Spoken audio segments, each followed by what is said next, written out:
Bible दे विच परमेश्वर ने क्या है ज़बूर 46 की 10 आयत है, हबाकुक 2:20 है, चुप हो जाओ ते जान लो कि मैं ही यहोवा परमेश्वर। मैं जातियां दे विच महान को है चाहांगा ते मैं देशां दे विच महान हाँ।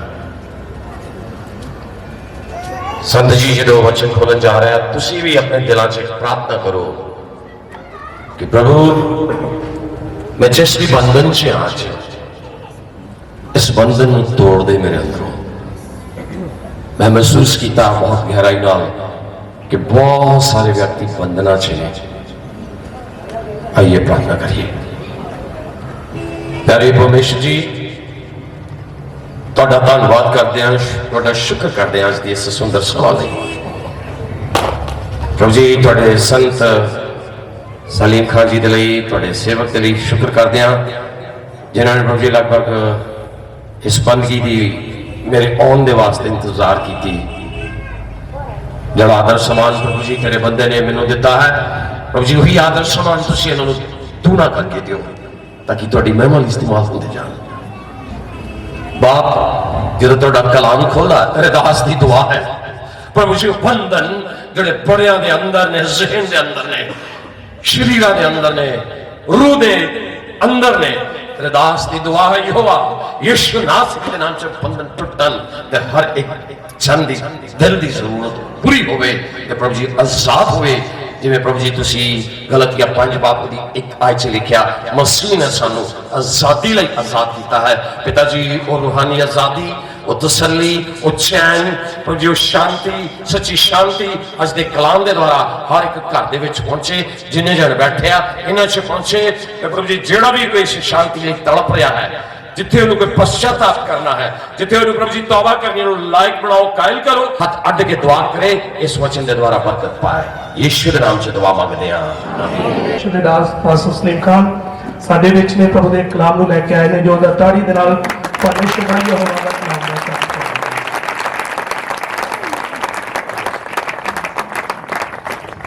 प्रभु यीशु मसीह नासरी के अतुल्य अनुग्रहकारी और पवित्र नाम में आज की शाम आप सबके लिए मुबारक हो, आनंद से भरी हो।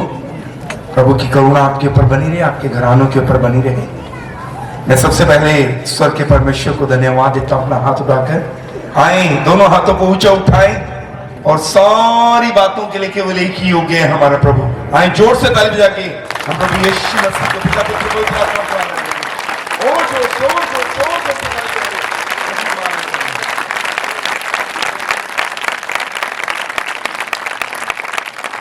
ब्रदर रोहित जी के लिए धन्यवाद और सिस्टर प्रीति के लिए धन्यवाद। प्रभु ने उनको ये अनुग्रह दिया कि इतनी बड़ी मीटिंग अरेंज कर पाए। हम जानते हैं प्रभु ने उनको एक स्वस्थ बच्चे के द्वारा आशीष दी, उनके लिए भविष्यवाणी हुई थी। उस भविष्यवाणी को पूरा करते हुए प्रभु ने उनको एक बेटा दिया, जॉन उसका नाम रखा गया। और 1 जनवरी 2024, यस क्या मैं सही हूं? 1 जनवरी नए साल पे 1 जनवरी 2024 को प्रभु ने उनको नए साल का तोहफा दिया, एक बेटा दिया। खुशी की बात यह कि मेरे बेटे का जन्म भी 1 जनवरी को हुआ था, लेकिन 2006 में मुझे भी खुदा ने नए साल में तोहफा दिया था, मेरे को भी दिया था। Yes, praise the Lord. वो 1 जनवरी, यस, बिशप साहब के बेटे का जन्म भी 1 जनवरी को हुआ। भाई कमाल हो गया, ताली तो बजती है यीशु के नाम में। तो ऐसा महान खुदा, इसको जोर से ताली बजाएं। Thank you Rohit sir, thank you Preeti बहन, बहुत बहुत धन्यवाद जहां भी है। थैंक यू आपके बेटे जॉइन के लिए धन्यवाद। हम मिलकर बाकी सबसे उस बच्चे के लिए प्रार्थना करेंगे बाद में।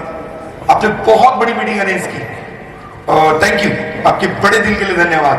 स्वर्ग का परमेश्वर आपके ऊपर अपना अनुग्रह बनाए रखे। हम जल्दी से परमेश्वर के पवित्र वचन की ओर चलेंगे। एक बच्चे के धन्यवाद की बंदगी में हमें यहां बुलाया गया है। ये विषय गंभीर है, ये धन्यवाद का विषय भी है और धन्यवाद के विषय के साथ साथ एक सीरियस मैटर है जिसके ऊपर हम इकट्ठा हुए। खुशी का विषय, धन्यवाद का विषय, लेकिन एक गंभीर विषय भी है। मेरी कोशिश है कि जो समय मुझे दिया गया मैं उसमें उसको कंट्रोल कैलकुलेट करके मैसेज को आपके साथ रखूं। तो ये यत्न है मेरा, पवित्र आत्मा मेरी मदद करे कि मैं ऐसा कर पाऊं। मैं जल्दी से 3 बातें आपके सामने रखना चाहूंगा, वो ध्यान से सुनना। अगर आपको प्रभु ने औलाद दी है या प्रभु देने जा रहा है या पहले दी है, 3 बातें, महत्वपूर्ण 3 बातें मैं आपके साथ शेयर करूंगा जो आपके काम आएंगी। आपने उसको ध्यान से सुनना, प्रभु आपकी मदद करेगा। पहली और महत्वपूर्ण बात, अगर आप ये चाहते हैं कि आपके बच्चे हिस्ट्री मेकर हों, इतिहास रचने वाले हों, ये बाइबल है ना, इस बाइबल में बहुत से बच्चे ऐसे हुए जिनके जीवन में उनकी शुरुआत अच्छी नहीं हुई, उनकी लाइफ की जो शुरुआत हुई कोई अच्छी नहीं थी, उनके आसपास परिस्थितियां स्थितियां अच्छी नहीं थी, लेकिन तो भी हमारी बाइबल में उन्हें योद्धा कहा गया। जब वो बड़े हुए तो उन्होंने बड़े बड़े काम किए, इतिहास रचा। अगर आप इब्रानियों की किताब 11 अध्याय अपने घर जाके पढ़ेंगे तो सब हीरो जो है बाइबल के, हमारा सबसे बड़ा हीरो यीशु मसीह है, उसके बाद जो प्रभु के हीरो है उनके आप वहां सूची देख सकते हैं। और आखिरी में लिखा और भी बहुत है, हालांकि 11 अध्याय में समान ही पाई को सूची, इसलिए लिखा और किस किस की चर्चा करूं, इब्रानियों का लेखक कहता है। सो ध्यान से सुनना, अगर आपके बच्चे, आप चाहते हैं कि सच में कुछ अद्भुत करे, कुछ बड़ा करे, तो ये 3 सलाहें हैं, छोटी छोटी सलाहें हैं, इनके ऊपर आप ध्यान दें। पहली और महत्वपूर्ण सलाह, पेरेंट्स जितने यहां बैठे हैं उस बात के ऊपर ध्यान दे सकते हैं। प्रभु ने आपको औलाद दिया, प्रभु देने जा रहे हैं।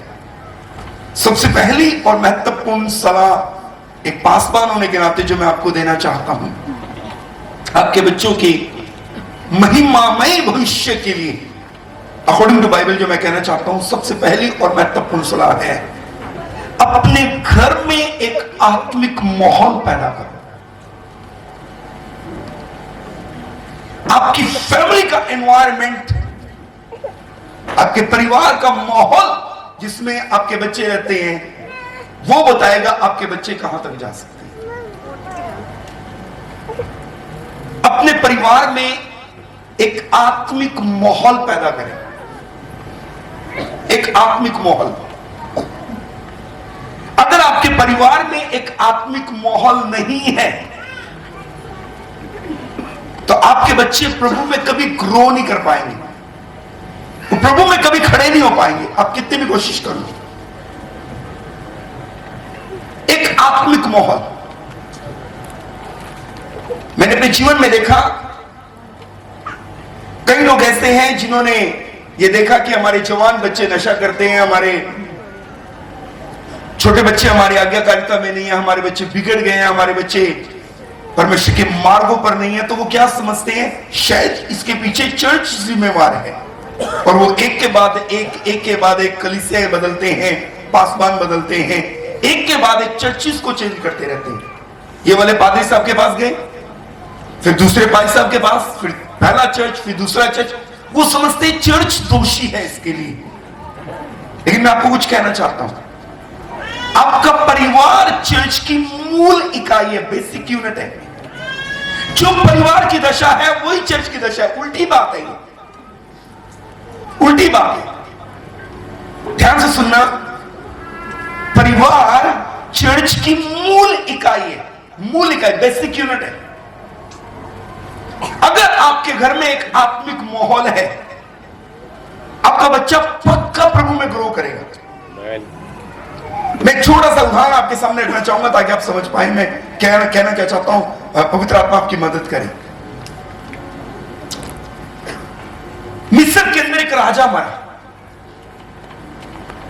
हिस्ट्री बताती है मिस्र में एक राजा मरा और उसकी कब्र उन्होंने नील नदी के किनारे खोद दी।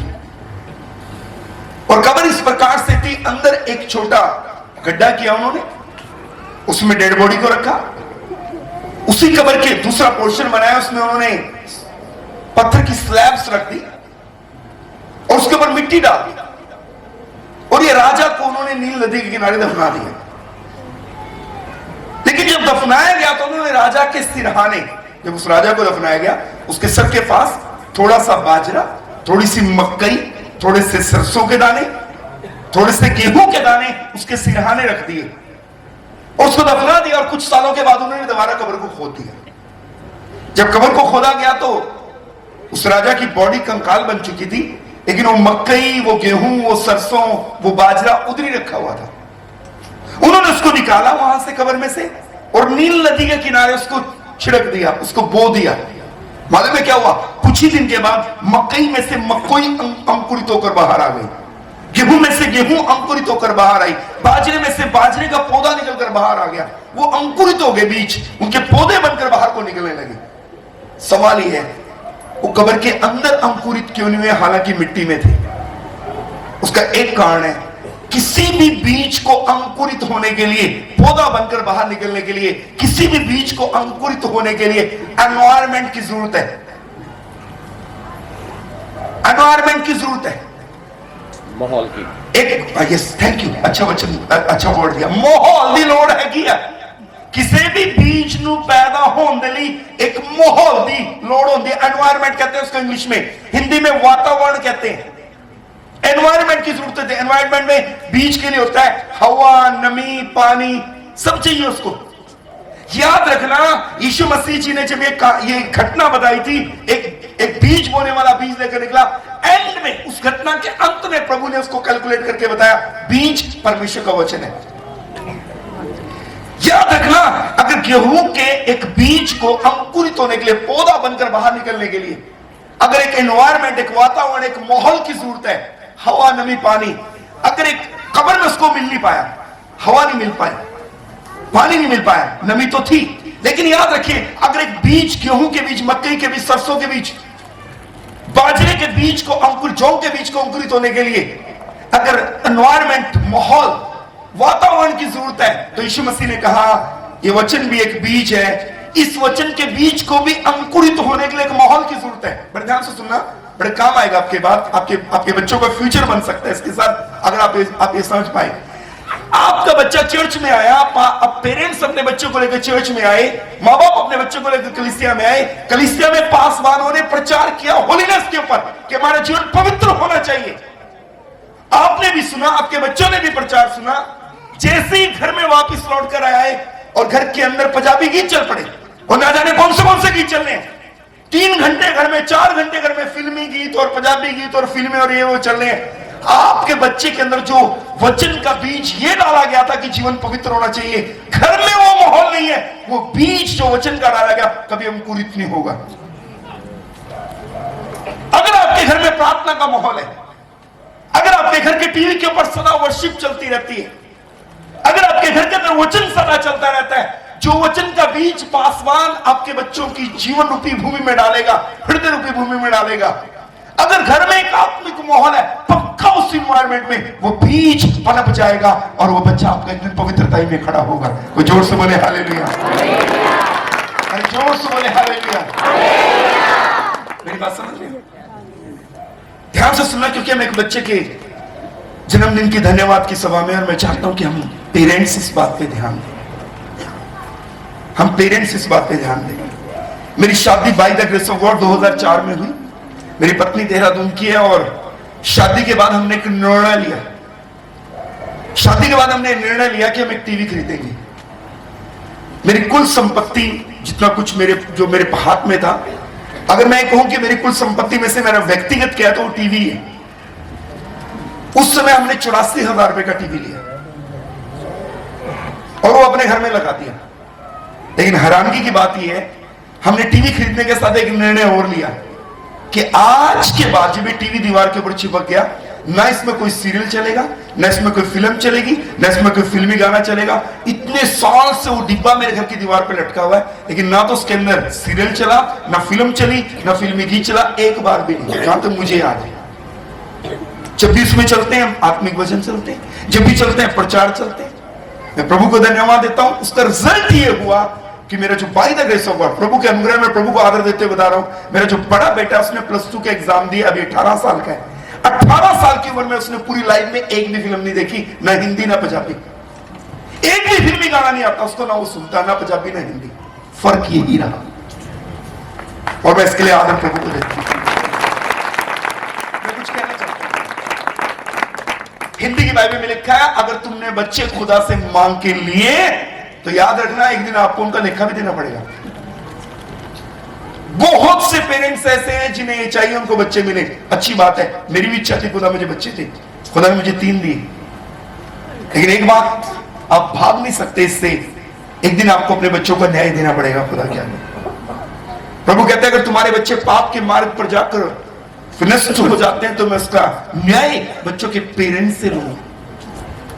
आपके ऊपर बच्चे जब आप खुदा से मांग के लेते हैं तो एक रिस्पॉन्सिबिलिटी भी आपके ऊपर आती है। अपने घर में एक आत्मिक माहौल पैदा करें। एक व्यक्ति को जानता हूं जो मेरे मन पसंद 10 प्रचारकों में से एक है, मेरे 10 मन पसंद पासवानों में से एक है, उनका नाम है जॉन वेस्ली। जब मैंने उनकी जीवनी पढ़ी, मैंने पढ़ा जब वो बिल्कुल छोटे बच्चे थे, उनके घर में अलार्म नहीं होता था। उनका अलार्म ये था, उन बच्चों के उठने से पहले उनकी मां घुटने टेक कर उनके सिरहाने आंसुओं से प्रार्थना करती थी, और जब बच्चों के ऊपर ठंडे ठंडे आंसू गिरते, बच्चे जाग जाते कि स्कूल जाने का समय हो गया। ये उनका अलार्म था। और वो हमेशा अपने बच्चों के सर पे हाथ रखे कहते, प्रभु मेरे बच्चे तेरे मार्गों पर बने रहे, मेरे बच्चे तेरे मार्गों को पहचाने, उनके ऊपर संसार का प्रभाव ना आए। एक मां ने घुटने टेके प्रार्थना की। और दूसरी बात, जॉन वेस्ली की मां ने अपने घर में एक आत्मिक माहौल पैदा किया। सुबह प्रार्थना, दोपहर को प्रार्थना, सुबह वचन, दोपहर को वचन, जब देखो बाइबल, जब देखो आराधना। एक मां ने, जॉन वेस्ली की मां ने अपने घर में एक एनवायरनमेंट पैदा किया, कल चर्च का माहौल घर में पैदा कर दिया, चर्च का माहौल घर में पैदा कर दिया। ऐसे माहौल में जन्मा पला बड़ा हुआ एक व्यक्ति जॉन वेस्ली।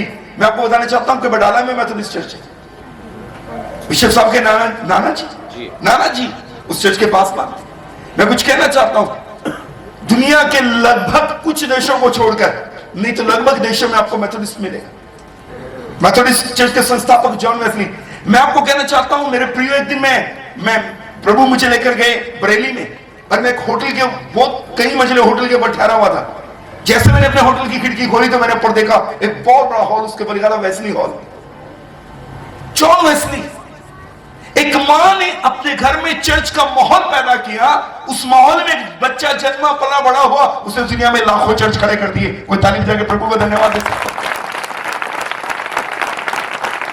आवाज से बोलिए हालेलुया, जोर से बोलिए हालेलुया। एनवायरमेंट, अपने घर का माहौल सही रखिए।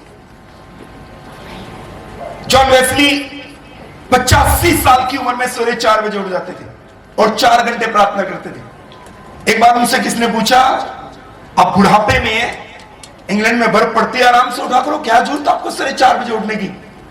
उन्होंने कहा, मैं चाहता हूं कि जब मेरा प्रभु मुझे लेने आए, मुझे वही करता हुआ देखे जो उसने मुझे करने के लिए दिया। 84-85 साल की उम्र में 4 बजे उठ के 4 घंटे प्रार्थना करते थे। कौन? क्योंकि मां ने कच्ची नींव डाली, मां ने कच्चा बेस दिया। अपने घर में एक आत्मिक माहौल पैदा कीजिए, और ये पेरेंट्स की रिस्पॉन्सिबिलिटी है, ये मां बाप की जिम्मेवारी कि अपने घर में एक एनवायरनमेंट तैयार करें। अगर आपके घर में एक आत्मिक माहौल है, एक प्रार्थना का, एक वचन का, एक संगति का, एक उपवास का, एक खुदा को आदर देने वाला माहौल, उसमें जब आपके बच्चे खड़े होंगे वो संसार की बातों से बचे रहेंगे। वो जोर से बोलिए आमीन। आपने धीरे बोला, जोर से बोलिए आमीन। पहली और महत्वपूर्ण बात, परमेश्वर का दास होने के नाते जो मैं आपके सामने रखना चाहता हूं, 3 बातों में से एक आत्मिक माहौल, स्पिरिचुअल एनवायरनमेंट अपने घर में पैदा करें। और ये प्रभु के अनुग्रह से हो जाएगा, आपको सिर्फ कोशिश करनी है। एक साल में 3 बार लुधियाना में मैं कलीसिया में खड़ा होकर bye the grace of God बोलता हूं। एक साल में 3 या 4 बार बोलता हूं। जब आप वो करते हैं जो आप कर सकते हैं, तब प्रभु वो करेगा जो आप नहीं कर सकते। बस आपको वो करना है जो आप कर सकते हैं, और अपने घर में एक आत्मिक प्रार्थना का माहौल आप कर सकते हैं। बोलिए आमीन। पूरी दुनिया में एक शिकायत की जाती है, बड़े ध्यान से सुनना। एक अच्छे पेरेंट्स अगर आप बनना चाहते हैं तो अपने घर में फैमिली प्रेयर शुरू करो, पारिवारिक प्रार्थना शुरू करो। अगर आप एक मसीह हैं और आपके घर में पारिवारिक प्रार्थना नहीं होती, मैं कहूंगा आप नकली मसीह हैं, अकॉर्डिंग टू बाइबल। आप मसीह है ही नहीं।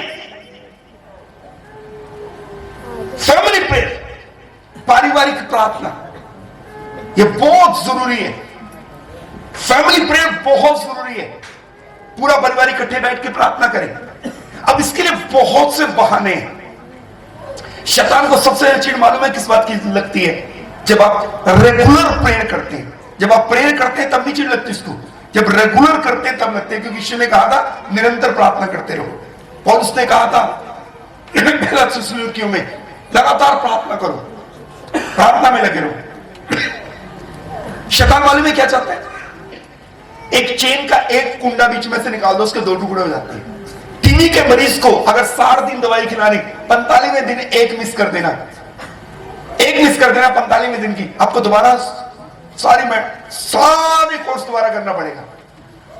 शैतान बड़ा चालाक है, वो मालूम आपकी प्रेयर लाइफ को ब्रेक करना चाहता है। अच्छा, बहुत से लोग बहाने हैं। मैंने कितनी बहनों को ये कहते सुना, पास्टर जी जो मैं इन्हों कहनी है मैं के दुआ करो मेरे नाल, ये कहते तू आपे कर ले, मैं आप पे कर लांगा, मैं अपनी आपे कर लांगा, तू अपनी कर ले। जब मैं भाई साहब बच्चों को कहनी हां कि बच्चों आ जाओ इकट्ठे बैठ के दुआ करिए, शामी डेली जबूर गाइए, बाइबल पढ़िए, प्रार्थना करिए, बच्चे कहते मम्मी तुम अपनी अपनी कर लो, अपनी अपनी आप करके सो जाएंगे। कहते हम जब करनी अपनी अपनी, मैं भी नहीं करती, कहती फिर मैं भी आप अपनी। मैं ध्यान से सुनना, मैं कुछ कहना चाहता हूं। अच्छा एक बात बताओ, मेरे एक सवाल का जवाब दो। मैं बटाला के भाई बहनों से एक सवाल पूछ रहा हूं, ईमानदारी से उत्तर देना। जंगल में आग लगाने के लिए आपको पूरी माचिस की डिब्बी चाहिए कि एक तिल्ली चाहिए? जंगल में आग लगाने के लिए पूरी माचिस की डिब्बी चाहिए कि एक तिल्ली चाहिए? एक तिल्ली चाहिए। घर में एक ही व्यक्ति चाहिए, बस ढीठ होना चाहिए। जो कुछ भी हो जाए, कोई बैठे ना बैठे, वो हर रोज प्रभु के चरणों में अपनी गीत की किताब लेकर और अपनी बाइबल लेकर डेली 2 गीत गाए, डेली बोल के बाइबल पढ़े, डेली प्रार्थना करे। एक बंदा चाहिए। जॉन वेस्ली ने कहा जब कोई व्यक्ति पवित्र आत्मा की आग से जलता है, लोग उसको अपने आप देखने आ जाते हैं। एक ही चाहिए, लेकिन जलता हुआ चाहिए। प्रभु को धन्यवाद। समझ आ रही है? जॉन वेस्ली ने कहा एक व्यक्ति जब पवित्र आत्मा की आग से जलता है, लोग उसको देखने आ जाते हैं। एक ही चाहिए। जंगल में आग लगाने के लिए एक तिल्ली काफी है। पूरी फैमिली में एक व्यक्ति चाहिए, लेकिन होना चाहिए पक्का, अड़े रहने वाला और खड़े रहने वाला। चाहे मी आए, चाहे आंधी आए, चाहे तूफान आए, चाहे रिश्तेदार आए, जो मर्जी हो जाए, वो बस हर रोज अपनी बाइबल लेकर, अपनी गीत की किताब लेकर जमीन पे बैठ जाए और डेली प्रेयर करे। मैं दावा करता हूं वो दिन दूर नहीं जब उसके साथ उसका पूरा परिवार बैठा होगा। समझ आ रहा है? असी करके वेख्या तां दसन दे अही इन्हां तो गुजरे हां, अही करके वेख्या वा, तानू दसन दिया वा। मैं तानू सुनो, बड़ी कमाल की गल दसदा वा। मैं एक दिन अपने घरे फैसला ले लिया वा, क्योंकि मैं सवेरे जो उठता हूं ना, मेरी घर दी ने कहना उठ जाओ। मैं क्या की होया? कहती लोग बाहर घर दे खड़े ने, कदे 5 बजे, कदे 4 बजे, कदे 6 बजे। एक दिन तो सवेरे 5 बजे पति पत्नी 9 किलोमीटर से मेरे घर में आ गई। कहते दिन में आप बिजी होते हैं, सोचा सवेरे भाई साहब को मिलाते। मैं कोई काम है? कहते नहीं होता, मेरे दिल करता ही। मैं कहा ब्राह्मण सो ले थोड़ी देर, हम सवेरे पहुंचा मैं घरे। तो मैं प्रेयर नहीं कर पाता सवेरे, ना मेरी पत्नी ना मेरे बच्चे, कोई फैमिली प्रेयर नहीं कर पाते। फिर मैंने एक फैसला लिया। मैंने सोचा कि कोई फैसला लेना ले, मैं पत्नी के ऊपर दोष लगाऊं, तू ऐसी है, बच्चों को कहूं तुम ऐसे हो। मैं खुद शुरू करता हूं। और मैंने कई साल पहले एक वायदा किया खुदा के आगे, जब तक सवेरे उठ के 2 गीत ना गाएं, 1 अध्याय बाइबल करना पड़े, और या तो मैं या किसी के साथ बैठ के दुआ ना करें, मैं अपनी जुबान पे अन्न नहीं रखूंगा, पानी भी नहीं रखूंगा। कल ऐसा हुआ, बीते कल की बात बता रहा हूं, मैंने 2:30 बजे अपनी जुबान पे पानी रखा, क्योंकि टाइम ही नहीं मिला था। वायदा कर लिया। अब वो दिन, आज का दिन हमारे घर में फैमिली प्रेयर बंद नहीं हुई भैया। हालेलुया। आज सवेरे उठ के भी हमने 2 गीत गाए, बाइबल पढ़ी और प्रार्थना करी। आज सुबह नहीं किया। बस एक बनना चाहिए होता, थोड़ा टीट जाओगे, माफ करिए, कहते नहीं वर्ड सही नहीं है शायद, बड़े बढ़िया जी। अड़न वाला होना चाहिए भी मैं शुरू कर लिया फैमिली प्रेयर, भावे जो मर्जी हो जाए, समुद्र भावे वो बाइबल कहते चाहे समुद्र फेन उठाए, चाहे पहाड़ हिल जाए, जो ऐसा ना बंदा चाहिए ढीठ जावे, पर ले लिया फैसला ते ले लिया। बोलो हालेलुया। मैं फैसला कर लिया, मेरे घरे डेली दी बनी होनी जो मर्जी हो जाए, कोई करे ना करे, मैं कल्ला ही बह जाऊंगा, मैं कल्ली बह जाऊंगी। ऐसी एक बहन चाहिए। जॉन वेस्ली ने कहा जब एक व्यक्ति पवित्र आत्मा की आग से जलता है, लोग उसको देखने आते हैं। जंगल में आग लगाने के लिए एक तिल्ली चाहिए, सिर्फ एक तिल्ली चाहिए। शाम की प्रेयर के लिए मेरे छोटे बेटे, बीच वाले बेटे ने फैसला लिया, कोई बैठे ना बैठे मैं डेली बैठूंगा, मैं उसको देखता होता हूं, कभी कभी कल्ला ही लगा होता है घर के अंदर। वो उसने बंद नहीं किया। मैं कुछ कहना चाहता हूं आपको, अमेरिका में अगर आप कभी जाओ तो अमेरिका में एक सिटी है, उसका नाम है कैलिफोर्निया, और उस कैलिफोर्निया के पास युवा सिटी है, और उसके बिल्कुल अंदर अगर आप गलियों के अंदर जाओ तो वहां एक बड़ा स्टैचू लगा हुआ है, बहुत बड़ा स्टैचू लगा हुआ, काले रंग का स्टैचू लगा चौक के ऊपर, और वो स्टैचू है मार्टिन लूथर किंग जूनियर का, जिसने अमेरिका में अश्वेत लोगों की लड़ाई लड़ी। उसने कहा गोरों को और कालों को एक समान राइट दो अमेरिका में। उसका स्टैचू, बहुत बड़ा स्टैचू लगा हुआ वहां पे, और स्टैचू के नीचे मार्टिन लूथर किंग जूनियर के स्टैचू के नीचे 2 लाइनें लिखी हैं। वहां लिखा है, तुम नहीं करोगे कौन करेगा, अब नहीं करोगे तो कब करोगे। तुम नहीं करोगे कौन करेगा, अब नहीं करोगे। तो मैं आज आपको बटाला वाले भाई बहनों को कहना चाहता हूं, भाई आप नहीं प्रेयर करोगे फैमिली तो कौन करेगा, अब नहीं करोगे तो। मैं कहता हूं आज रात सुनने के बाद रात ही जाके गीत की किताब खोल लो, यीशु दिन आज बोलो आमीन। फैसला लो हमारे घर में आज के बाद कभी फैमिली प्रेयर बंद नहीं होगी। बोलिए यीशु मसीह नासरी के नाम की।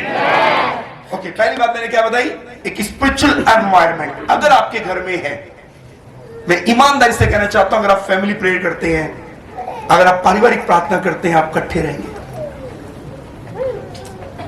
एक कहावत इस प्रकार से, जो परिवार इकट्ठे प्रार्थना करता है वो रहता भी इकट्ठे ही। बोलिए आमीन। दुनिया में कोई दुनिया की ऐसी ताकत नहीं जो आपके दिलों को एक कर सके। दुनिया में धन दौलत कभी किसी को एक ना कर पाई, गाड़ियां बंगले कभी किसी को एक ना कर पाई। अगर कोई एक कर पाएगा, अनुभव से बता रहा हूं, 40 साल का तजुर्बा बता रहा हूं, यहां खड़े के भाई तक विनम्रता से 40 साल के तजुर्बे से बता रहा हूं, अगर कोई आपको एक कर पाएगा तो वो है अभिषेक और यात्रा प्रार्थना, जब इकट्ठे बैठ के करते हैं। खुद दुनिया के बनाने वाले प्रभु के साथ पतरस ने 3.5 साल लगाए, बाकी 11 से बनती नहीं थी उसकी। हमेशा अलग चलना, कल्ला ही पानी पे चल पड़ा, सब छोड़ेंगे मैं तुझे नहीं छोड़ूंगा। यूहन्ना 21 में एक पढ़ो तुम्हारे क्या, पतरस कहता है मैं मछली पकड़ने जा रहा हूं, हम ही कल्ला ही दौड़ गया, बाकी कहते हैं भी चलते हैं कोई ना तेरे साथ। हमेशा अकेला रहता था। लेकिन यीशु मसीह ने जब स्वर्गारोहण हुआ तो प्रभु ने कहा ठहरे रहना जब तक पवित्र आत्मा की सामर्थ ना पाओ। एक कमरे में 120 इकट्ठे होकर प्रार्थना कर रहे हैं, पतरस उनके साथ है। जब पवित्र आत्मा उतरा, जब इन्होंने प्रार्थना की, पवित्र आत्मा उतरा, अनॉइंटिंग उतरा, अभिषेक उतरा। जब पवित्र आत्मा का अनॉइंटिंग उतरा, प्रवृत्तियों का 2:14 में लिखा है, तब पतरस 11 को साथ लेके खड़ा हो गया। मालूम है किसने एक किया? अनॉइंटिंग ने, मस्सा ने एक किया। और आया कैसे? जब इकट्ठे बैठ के प्रार्थना की। कुछ जोर से बोले हालेलुया, कुछ जोर से बोले हालेलुया। दूसरी सलाह मैं आपको जल्दी से देकर के बंद करना चाहूंगा। दूसरी सलाह यह है, पहली सलाह अपने बच्चों को आत्मिक माहौल दे, वचन का माहौल, प्रार्थना का माहौल, संगति का माहौल अपने घर में वो पैदा करें आप। दूसरी सलाह मेरी आपको यह है, एक निर्णय ले, मेरे घर की छत के नीचे कभी किसी सेवक के बारे में कुछ बुरा नहीं बोला जाएगा। मैं आपको ईमानदारी से एक बात बताना चाहता हूं, बहुत से पेरेंट्स ने अपने बच्चों का फ्यूचर बर्बाद कर दिया। बहुत से माँ बाप ने अपने बच्चों का भविष्य बर्बाद कर दिया, अपने हाथों से बर्बाद किया। आपको पता है, कोई भी दुनिया में खुदा का खादिम है, वो गिरे वो उठे, प्रभु कहता है ये मेरे साथ, ये मेरे तक सीमित है, ये मुझसे बिलोंग करता है। प्रभु कहता है मेरा खादिम गिरे या खड़ा रहे, ये मेरे तक सीमित है। मैं आपको कहना चाहता हूं, कभी भी अपने घर की छत के नीचे अपने बच्चों के सामने कभी किसी खादिम की बुराई ना करना। रीजन बताता हूं मैं आपको क्यों नहीं करनी, जानना चाहते हो? क्योंकि बाइबल ये बताती है खुदा का खादिम आपसे नहीं लड़ेगा, लेकिन उसके ऊपर जो अनॉइंटिंग है, उसके ऊपर जो मसा है, वो आपके साथ लड़ेगा। मैं बहुत गंभीरता से आपको ये बात बताना चाहता हूं। हिंदी की बाइबल में लिखा है, मूसा खुदा का दास था, मरियम और हारून ने उसकी निंदा की। मरियम और हारून ने मूसा की निंदा की। मैंने बाइबल को कितनी बार पढ़ लिया, एक बार भी मूसा ने आंसर नहीं किया। मूसा ने उनको ये नहीं कहा तुमने मेरी निंदा क्यों की। मूसा वहां खामोश था, लेकिन बाइबल कहती है मरियम कोड़ी होगी। मालूम है क्यों? मूसा ने ही लड़ा उनके साथ। मूसा ने मरियम से लड़ाई नहीं की, लेकिन मूसा के ऊपर जो अभिषेक था, जो मसा था, वो मरियम के अगेंस्ट चला गया। मूसा के अनॉइंटिंग ने मरियम के साथ लड़ाई की। खुदा के दासों के ऊपर जो अभिषेक है, जब आप उनके विरुद्ध बोलते हैं, उनकी बुराई करते हैं, उनकी निंदा करते हैं, उनको नीचा दिखाते हैं, वो आपके अगेंस्ट काम करता है। और केवल आपके नहीं, आपकी पीढ़ियों के भी अगेंस्ट काम करते हैं। प्लीज, कोई अच्छा है, कोई बुरा है, कोई सही नहीं है, सही है, अगर आप कुछ उनकी मदद करना, उनके लिए उपवास रख के प्रार्थना करो। नहीं आपसे रहा जाता, जाके पासवान से बात कर लो, आपके अंदर एक कमी है, मैं आपसे शेयर करना चाहता हूं। बुराई मत करो, बुराई मत करो, नहीं तो उनका मस्सा आपकी पीढ़ियों से लड़ता रहेगा। दोबारा बोलना चाहता हूं ताकि आप इस बात को समझ पाए। सबसे बड़ा उदाहरण है शाऊल दाऊद से लड़ा, सेना लेके लड़ा। शाऊल का पूरा घराना खत्म हो गया, पूरा खानदान खत्म हो गया। एक बच्चा बचा था, सिर्फ एक बच्चा, वो भी दाऊद को लेके भागी, उसके पैर टूट गए थे। मपीबोशेत एक बचा था, पूरी फैमिली तबाह होगी। मालूम है क्यों? दाऊद ने शाऊल को मारा नहीं। 2 बार मौका मिला, दाऊद ने नहीं मारा, लेकिन दाऊद के ऊपर जो अनॉइंटिंग था, वो शाऊल से लड़ता रहा। पूरा फैमिली खत्म हो गया। एक बच्चा बचा, वो भी लड़ रहा, पैर ठीक नहीं थे उसके, दाई ने गिरा दिया था। कुछ कहना चाहता हूं मैं आपको, एक गंभीर मुद्दा है जिसके ऊपर आज ये मीटिंग रखी गई है। हमें अपने बच्चों के सामने कभी किसी खादिम की बुराई नहीं करनी, कभी किसी खादिम के बारे में गलत नहीं बोलना अपने घर की छत के नीचे, कभी बुराई नहीं करनी खुदा के सेवकों की। उनके ऊपर जो अनॉइंटिंग है वो आपके विरुद्ध लड़ेगा, वो नहीं लड़ेंगे। इसलिए प्रभु ने बाइबल में, क्यों बाइबल में लिखा है चुपचाप खड़े रहो, वो उद्धार का काम देखो जो तुम्हारे लिए खुदा करेगा। मालूम है खुदा इस्राएलियों को क्या सिखाना चाह रहा था? इस्राएली बुड़बुड़ा रहे हैं, जब समुद्र आया, खुदा ने कहा चुपचाप खड़े रहो, तुम चुपचाप रहो, तुम्हारे पर वो अनॉइंटिंग है, तुम्हें लड़ने की जरूरत नहीं, तुम्हारा मसा मिस्रियों से लड़ लेगा और वो समुद्र में डूब मरेंगे। चिंता ना करो, तुम्हारे पर अभिषेक है, तुम्हारा मसा मिस्रियों से लड़ेगा, तुम चुपचाप खड़े रहो। हेलो, खुदा कहना चाह रहा तुम मत लड़ो, तुम्हारा अनॉइंटिंग लड़ेगा, तुम्हारा मसा लड़ेगा। कितने को समझ आ रहा है? कभी किसी खादिम के बारे में बुरा मत बोलना। दाऊद से सीखिए। मैं बंद करने की ओर जाऊंगा। एक बहुत गंभीर मुद्दा था जिसकी मैं तैयारी करके लाया था, लेकिन टाइम के कारण मैं इसको यहाँ ब्लॉक करना, बंद करना चाहता हूँ। 1-1.5 मिनट और बोल करके बंद कर दूंगा। बोलो, जोर से बोलो, बोलो, हे प्रभु परमेश्वर, तूने मुझे संतान दी है। जिनके पास है वो बोल दे, जिनके पास नहीं है वो बोले कि प्रभु जब आप मुझे संतान देंगे, ऐसे बोल सकते हैं। हे प्रभु परमेश्वर, आपने मुझे संतान दी है, मेरी संतान के ऊपर एक अनॉइंटिंग रखना, एक मसा रखना, वो कभी किसी खादिम के विरुद्ध ना बोले, कभी किसी सेवक के विरुद्ध ना बोले। सुनिए मेरी बात। मैं आपको छोटी सी बात बता के आगे बढ़ना चाहूंगा। दाऊद है ना, दाऊद से सीखिए। हमारी बाइबल में लिखा है कि शाऊल छठे में 3000 सिपाही लेकर दाऊद को मारने के लिए निकल गया। अब दाऊद 1 जंगल, 2 जंगल, 3 जंगल, ये जंगल, वो जंगल घूमता फिरा दाऊद। आखिरी मालूम में क्या हुआ? उससे मौका मिला, शाऊल दिशा फिरने गया गुफा में, उसने उसके कपड़े की पीछे कन्नी काट ली। उसका साथी कहता मार दे, ऐसा मौका नहीं आएगा। बोले नहीं, मैंने नहीं मारना।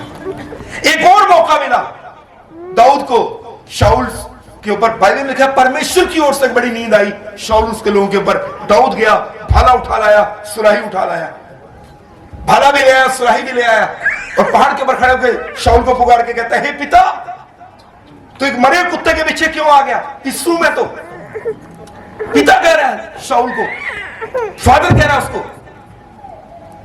तू किसको मारने आया? मरे कुत्ते को। पिस्सू में तो, मेरा घराना क्या है, मैं क्या हूं? ओके, बाइबल में लिखा है कि उसने, दाऊद ने शाऊल को छोड़ दिया। 4 कारण थे, 4 कारण थे। हालातों ने दाऊद को उकसाया, परिस्थितियों ने, लोगों ने दाऊद को उकसाया कि शाऊल को मार दे, और 4 रीजन थे वहां। अगर दाऊद मारता तो कोई बड़ी बात नहीं थी। पहली बात, पहला कारण, तू दुश्मन को मार, नहीं तो दुश्मन तुझे मार देगा। तुझे सेल्फ डिफेंस, इसको सेल्फ डिफेंस कहते हैं, खुद की रक्षा करना। हमारे देश में भी एक कानून है, आप सेल्फ डिफेंस के लिए किसी के ऊपर हमला कर सकते हैं। कोई आपके घर में घुस के हमला करा, आप उसके ऊपर हमला कर सकते हैं। इसको सेल्फ डिफेंस का केस कहते हैं। तू उसको मार दे, नहीं तो ये तुझे मार देगा। तुझे सेल्फ डिफेंस के लिए कुछ करना चाहिए, पहली बात। दूसरी बात, इसने प्रभु के 85 अभिषिक्त याजकों को मारा था, तो उनका बदला ले ले। दूसरी बात, दाऊद को उकसाया जा रहा है। तीसरी बात, दाऊद को उकसाया जा रहा है, दाऊद को ये कहा जा रहा है तुझे छोटे होते मस्सा किया गया था, अब तुझे भी कुछ करना चाहिए। ऐसे कोई राजा नहीं बनता, तू भी हाथ पैर मार, तू भी कुछ कर। और मालूम है क्या उकसा कर, कुछ गलत कर ताकि तू राजा बन जाए। कब तक वेट करेगा, तू भी कुछ कर। बचपन में तेरे को राजा होने के लिए मस्सा किया था, तुझे भी हाथ पांव मारने चाहिए राजा बनने के लिए। मार इसको, राजा बन जा। और इतने बड़ा मस्सा है। आखिरी बात, अगर शाऊल तेरे हाथ से ना मरना होता तो खुदा इसके ऊपर ये नींद न भेजता। देख, खुदा ने नींद भेजी। खुदा भी चाहता है कि तू शाऊल को मार दे, तो वो कह रहा मैं नहीं मारता। जितने खादिम हैं, मैं उनको कहना चाहता हूं, जितने व्यूअर्स हैं, मैं उनको कहना चाहता हूं, जिस खादिम के द्वारा आपने उद्धार पाया, प्रभु का वचन सुना, दाऊद से सीखो आपको उनके साथ कैसा व्यवहार करना है। वो कहता है मैं नहीं मारूंगा। 4 कांड थे दाऊद के पास, जन्म कांड कि वो शाऊल को मार सकता था। उसने कहा मैं नहीं मारूंगा। मालूम है क्यों? दाऊद एक बात कहना चाहता है, अगर मैं किसी को पीछे करके आगे आ गया, किसी को नीचे करके ऊपर उठ गया, किसी को गिरा के उठा, किसी को पीछे करके आगे आया, किसी को नीचे करके ऊंचा हुआ, मैं दोबारा पीछे जा सकता हूं। अगर मैं किसी को पीछे धकेल के आगे जाऊंगा, हो सकता है मैं दोबारा पीछे चला जाऊं। मैं किसी को गिरा के खड़ा हुआ, हो सकता है दोबारा गिर जाऊं। मैं किसी को नीचा करके ऊंचा हुआ, दोबारा नीचा हो सकता हूं। दाऊद कहता है लेकिन मैं परमेश्वर के टाइम के लिए वेट करूंगा। जिस दिन खुदा ने मुझे खड़ा किया, उस दिन गिराने वाला कोई नहीं होगा। ताली बजा के प्रभु को धन्यवाद। पर मैं अपने अगुवे के विरुद्ध नहीं जाऊंगा, अपने अगुवे के विरुद्ध नहीं जाऊंगा, मैं अपने अगुवे के विरुद्ध नहीं जाऊंगा। हम दाऊद से सीख सकते हैं। बहुत इसीलिए दाऊद को बढ़ने से कोई रोक नहीं पाया।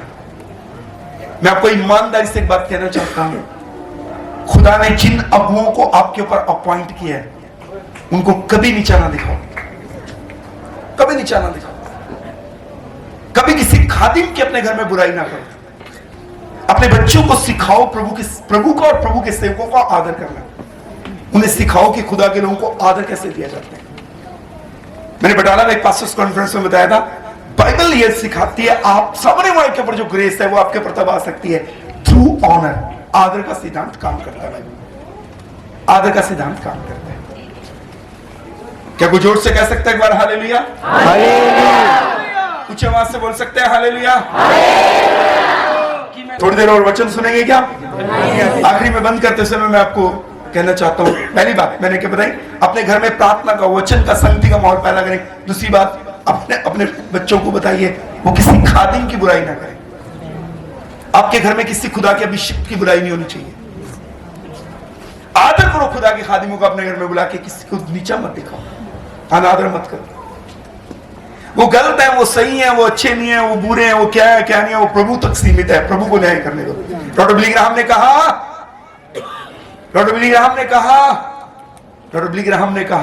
सुनो, डॉक्टर बिली ग्राहम ने कहा परमेश्वर का काम है न्याय करना, पवित्र आत्मा का काम है कन्विक्ट करना, मेरा काम है लोगों से प्यार करना। मदर टेरेसा जी ने कहा अगर मैं लोगों के अंदर कमियां ही निकालती रही तो उनसे प्यार कब करूंगी। मदर टेरेसा कहते हैं अगर मैं लोगों में कमियां ही निकालती रही तो मैं उनसे प्यार कब करूंगी। हेलो, इसलिए किसी खादिम के बारे में कभी बात ना करें। दूसरी आखिरी बात मैं बोल के बंद कर रहा, प्रभु ने मेरे मन में डाली है, 2 मिनट ले लिए मैंने। हमारी बाइबल में ये वचन, ये टॉपिक से अलग होकर बात कर रहा हूं मैं। हमारी बाइबल में, परमेश्वर के पवित्र वचन में जंगल है, जंगल। हमारी बाइबल में जंगल है। अगर आप जंगल शब्द को बाइबल में से निकाल दो तो बाइबल थोड़ी हल्की लगेगी। वेट में तो नहीं हल्की लगेगी, प्रभाव में हल्की लगेगी। हमारी बाइबल में जंगल है। देखिए, पवित्र आत्मा ने ना मुझे उस टॉपिक से निकालकर कहीं और ले आया, मुझे पवित्र आत्मा, क्योंकि कुछ लोग हैं यहाँ जिनके लिए ये जरूरी है। आज की रात प्रभु उनसे बात करना चाहता है, इसलिए प्रभु मुझे मेरे टॉपिक से निकाल के बाहर आए। हमारी बाइबल में जंगल है। अगर जंगल निकाल दो बाइबल में से तो बाइबल थोड़ी हल्की लगेगी आपको, वेट में तो नहीं, प्रभाव में। और कमाल की बात, जंगल पुराने और नए नियम दोनों में, पुराने नियम में भी नए नियम में भी। बाइबल में लिखा है कि हाजिरा का बेटा जंगल में रहता था और धनुर्धारी बन गया, सूर्यवीर बन गया, योद्धा, बड़ा एक बड़ा शिकारी बन गया। बाइबल में लिखा है मूसा को खुदा ने 40 साल के लिए जंगल भेज दिया। बाइबल में लिखा है दाऊद 5 जंगलों में रहा, अलग अलग जंगलों में। बाइबल में लिखा है खुद खुदा का बेटा यीशु मसीह भी 40 दिन 40 रात के लिए जंगल में चला गया।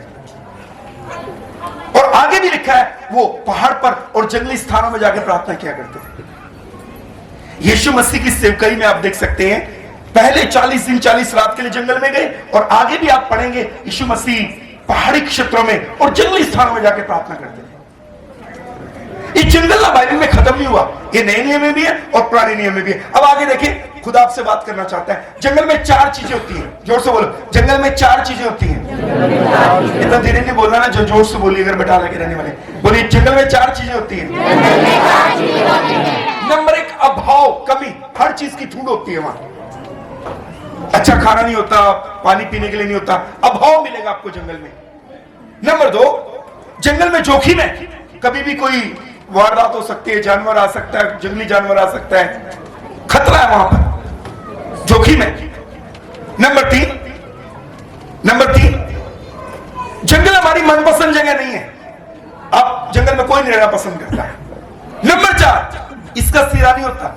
आप जंगल के सेंटर में खड़े हैं, वहां रास्ते नहीं बने कि सीधे जाओगे तो समुद्र आ जाएगा, जाओ तो दिल्ली आ जाएगी, रास्ते नहीं होते वहां पे।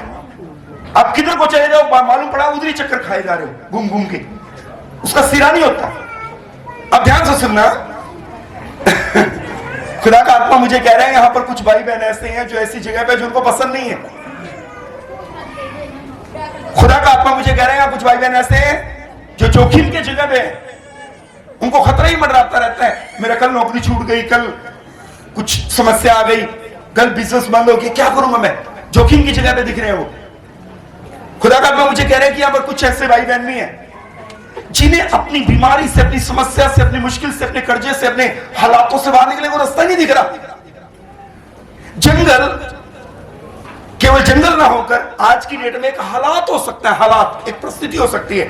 आप एक ऐसी परिस्थिति में जो बीमारी है, आपको पता नहीं चलता बाहर कैसे आना, एक ऐसी परिस्थिति जो कर्जा, आपको पता नहीं चलता कैसे बाहर आना, एक ऐसी परिस्थिति बच्चे अनाज्ञाकारी है, नशा करते हैं, बुराइयों में पड़े, कैसे बाहर निकालना पता नहीं चलता। लेकिन एक बात ध्यान से सुनना, बड़े ध्यान से सुनना, बहुत महत्वपूर्ण बात है ये। आप जोर से मेरे से पूछ सकते हैं जंगल का सिरा क्यों नहीं होता, जंगल का सिरा यानी उसका मार्ग क्यों नहीं होता वहां, उसका कारण है। अगर प्रभु ने आपको जंगल में रखा है तो उसका कारण है। कारण बताता हूं, मूसा जंगल में रहा, वहां उसने दर्शन पाया। मूसा जंगल में था, वहां उसने जलती झाड़ी को देखा, दर्शन पाया, प्रभु ने उसको वहां तैयार किया। नंबर 2, दाऊद जंगल में चरवाहे के रूप में गया, लेकिन जो वहां से बाहर निकला तो राजा के रूप में निकला, कुछ बन के आया वहां से। परमेश्वर का पुत्र यीशु जब जंगल में गया, लोग जंगल में 10 किलो आटा लेके जाओ खाली हो जाएंगे, परमेश्वर का पुत्र यीशु जब जंगल में गया, पवित्र आत्मा की सामर्थ से भरकर आया। मैं कुछ कहना चाहता हूं आपको, मैं कुछ कहना चाहता हूं, इस्माइल जब जंगल में रहा तो योद्धा बन गया।